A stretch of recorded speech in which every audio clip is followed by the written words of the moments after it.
तो हमने class 9th में लीनियर इक्वेशन के बारे में पढ़ा हुआ है। जैसे अगर कुछ एग्जांपल लें तो 2x plus 3y equal to 5 और कुछ इस तरह से x इक्वल टू 2। ये दोनों लीनियर इक्वेशन इन 2 वेरिएबल्स हैं। तो इसमें तो आपको दिख रहा है कि x और y 2 वेरिएबल्स हैं, लेकिन इसमें तो एक ही वेरिएबल है। तो क्या ये एक लीनियर इक्वेशन है? तो उसके लिए एक जनरलाइज्ड इक्वेशन है ax plus by plus c equal to 0। ये सब आप 9th में पढ़ चुके हैं पहले, मैं जस्ट रिवाइज कर रहा हूँ। यहाँ a, b और c ये रियल नंबर हैं और a x का कोफिशिएंट है, b y का कोफिशिएंट है एंड c कांस्टेंट टर्म है।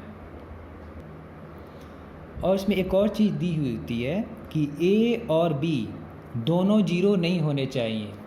उस कंडीशन को हम मैथमेटिकली इस तरह दिखाते हैं, a square plus b square not equals to 0। ये 0 के बराबर नहीं होना चाहिए। अगर a square plus b square 0 के बराबर हो गया तो हमारा ये लीनियर इक्वेशन नहीं होगा। और इसको हम देखें, इसकी बात करें तो यहाँ इसको हम इस तरह से लिख सकते हैं, x plus 0y equals to 2। अगर हम इससे कंपेयर करें तो हमारा a 1 निकल के आता है जो कि x का कोफिशिएंट है, b 0 और कांस्टेंट टर्म जो c है वो -2। इसमें हम रख के देखते हैं इसको, ये a square means 1 square, b मतलब 0 स्क्वायर,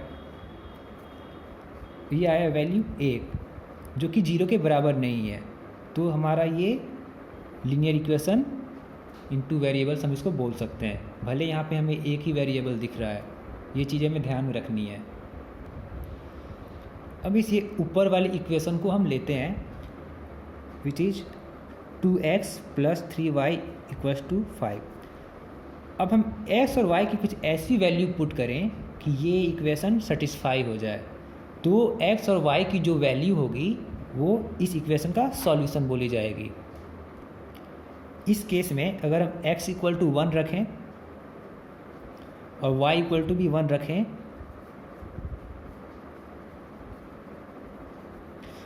तो 2 1 जा 2 एंड 3 1 जा 3 इक्वल्स टू 5।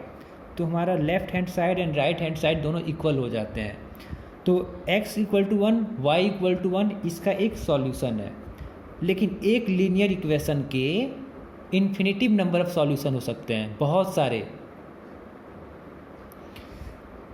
और अगर हम जियोमेट्रिकली बात करें तो लीनियर इक्वेशन इन 1 वेरिएबल्स को हम स्ट्रेट लाइन से डिनोट कर सकते हैं।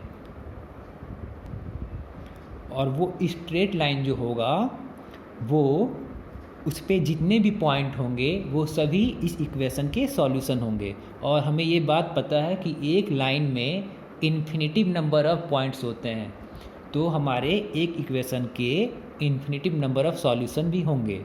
हमारा x equal to 1 y equal to 1 वो भी उस लाइन पे कहीं ना कहीं होगा। तो इसके जितने भी सॉल्यूशन होंगे इस इक्वेशन के या किसी भी एक लीनियर इक्वेशन के जो 2 वेरिएबल्स वाला है, वो सभी उस लाइन स्ट्रेट लाइन पे होंगे जिसको ये इक्वेशन डिनोट करता है। तो every solution of the equation is a point on the line representing it. Suppose कोई 2 लीनियर इक्वेशन है, एक है a1x plus b1y plus c equals to 0। ये कोई इक्वेशन नंबर फर्स्ट हुआ हमारा। दूसरा मान लेते हैं कोई a2x plus b2y plus c2, ये c1 इक्वल्स टू 0, ये इक्वेशन नंबर 2 है। इन दोनों को अगर हम ग्राफ पे ड्रा करें, मतलब इन दोनों इक्वेशन को हम जियोमेट्रिकली रिप्रेजेंट करें, ये हमारा y डैश y एक्सिस और ये एक्स वो एक्स डैश एक्स एक्सिस। इस पे हम अगर डिनोट करें, हमें नहीं पता है कि अभी इसका ग्राफ कैसा दिखेगा, लेकिन हमारे पास 3 पॉसिबिलिटीज़ हो सकती हैं। ये इसकी एक इस लाइन होगी और ये भी एक सिंपल स्ट्रेट लाइन होगी। या तो वो लाइन एक दूसरे को इंटरसेक्ट करें किसी एक पॉइंट पे, ये पहली पॉसिबिलिटी हो सकती है। या दोनों लाइन, हर एक लाइन, ये समझ लो ये ए बी लाइन है, ये इक्वेशन नंबर 1 ये वाले इक्वेशन को रिप्रेजेंट कर रही है, और ये कोई सी डी लाइन होगी जो इसको रिप्रेजेंट कर रही है। या तो ए बी और सी डी एक दूसरे को इंटरसेक्ट करें किसी एक पॉइंट पे, या दूसरा कंडीशन हो सकता है कि दोनों लाइन पैरेलल जाएं। अगर पैरेलल जाएंगी तो वो कभी एक दूसरे को इंटरसेक्ट नहीं करेंगी।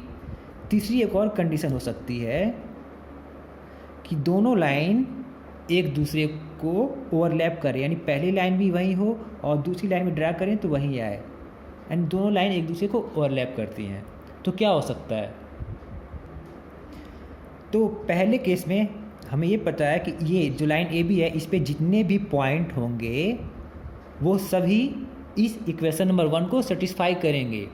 और ये जो इक्वेशन है इसका ग्राफिकल रिप्रेजेंटेशन कुछ ये लाइन सी डी है जो इन्फिनिटिव आगे बढ़ती जा रही है दोनों तरफ। इस पे भी जितने सारे पॉइंट होंगे वो सभी एक दूसरे को वो इक्वेशन नंबर 2 को सेटिस्फाई करेंगे, यानी सब इक्वेशन नंबर 2 के सॉल्यूशन होंगे। लेकिन हम ये देख रहे हैं कि ये दोनों एक पॉइंट ओ पे मिल रही है, तो ये जो कॉमन पॉइंट है ये ए बी पे भी है और इस लाइन पे भी है।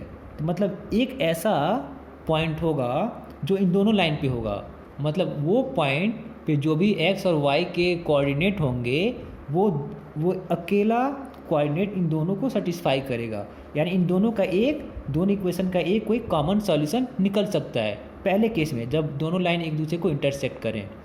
दूसरा केस जब दो लाइन पैरेलल हों, यानी ये कभी इंटरसेक्ट नहीं करेंगी। अगर इंटरसेक्ट नहीं करेंगी तो कभी भी इनका एक कॉमन पॉइंट नहीं होगा, यानी कोई भी ऐसा कॉमन सॉल्यूशन नहीं होगा जो दोनों इक्वेशन को सेटिस्फाई करेगी। या तो इसको कर रही होगी या तो इसको कर रही होगी। तीसरा केस है वो दोनों लाइन लगभग एक ही हैं, ओवरलैप कर रही हैं, तो जितने भी पॉइंट होंगे वो सब कॉमन पॉइंट ही होंगे, यानी इनके इन्फिनिटिव नंबर ऑफ सॉल्यूशन होंगे, यानी बहुत सारे सॉल्यूशन होंगे। ये तीसरा केस है।